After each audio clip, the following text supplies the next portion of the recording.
Let's be real. It's a question that causes a ton of anxiety, and it's surrounded by myths and just plain bad information. But when we're talking about penis growth, what's the actual science? It's time to get some clear, straight answers. So here it is, the big question. At what age does it all stop? To really answer that, we've got to look at the whole biological timeline, from the very beginning all the way to adulthood. So let's break down exactly what happens and when. Before you can really understand the destination, you gotta have a map of the journey. And penile growth, well, it isn't some big mystery. It actually follows a really predictable schedule that's tied directly to your body's own internal clock. The timeline really breaks down into these clear phases. So at birth, the average size is sitting at around 3 centimeters. Then, all through childhood, you're not going to see much happening. The growth is super slow, if you can notice it at all. The real action kicks off with puberty. That's what triggers a steady, progressive increase that keeps going until it stops for good, usually somewhere between 18 and 20 years old. And here is the single most important thing to get. The penis doesn't just grow on its own schedule.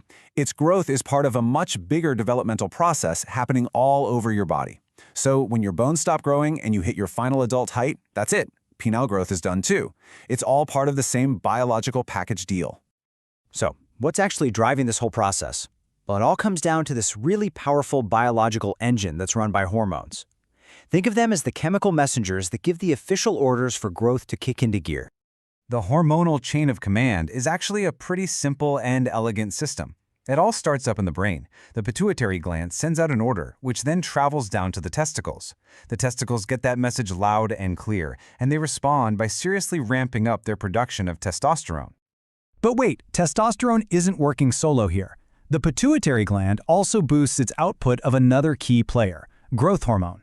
It's really the combination of rising testosterone and rising growth hormone that fuels that major growth spurt during puberty. They're a team, a dynamic duo. And this brings us to a huge question, one that you see all over the internet, fueled by ads and myths. If hormones are what cause growth during puberty, can't we just, add more hormones as an adult to restart the whole process? The answer to that is a hard, definitive no. And the reason why is pretty straightforward. After puberty is over, the receptors in the tissue that respond to these growth signals, they basically switch off. You could flood the system with hormones, but the penis just doesn't have the mechanism to respond by growing anymore. Think of it this way. The construction crew has packed up its tools and gone home for good. Okay, so what happens if you're a teenager and it feels like things aren't really following that timeline we just talked about? This is a huge source of anxiety for a lot of guys, but it's really important to know what could be going on before you jump to the worst conclusion.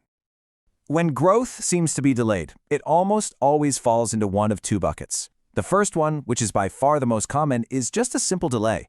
Your body's internal clock is just running a little behind schedule, but everything will catch up eventually. The other possibility is a genuine hormonal issue, an imbalance that might actually need a doctor's help to get corrected. And that's exactly why knowing what to do next is so incredibly important. Instead of just sitting around and worrying, understanding when it's time to see a specialist can either give you peace of mind or put you on a clear path to a solution. So, what are the actual signs that might mean it's a good idea to talk to a doctor? Well, if you're a teenager and you notice there's no increase in volume at all, like the size seems completely stuck year after year, it's probably a good idea to get it checked out. A simple visit can confirm if everything's on track or if there's something that needs to be looked at. And I really need to stress this next point, because it's absolutely critical. If there is a hormonal issue that needs treatment, the only window of opportunity to actually influence growth is during that period after puberty starts, but before you've fully reached adulthood. When it comes to this, timing is literally everything. Finally, I have to end with a really important word of caution. In those rare cases where hormonal treatment is actually necessary, it is never, ever a decision that's taken lightly.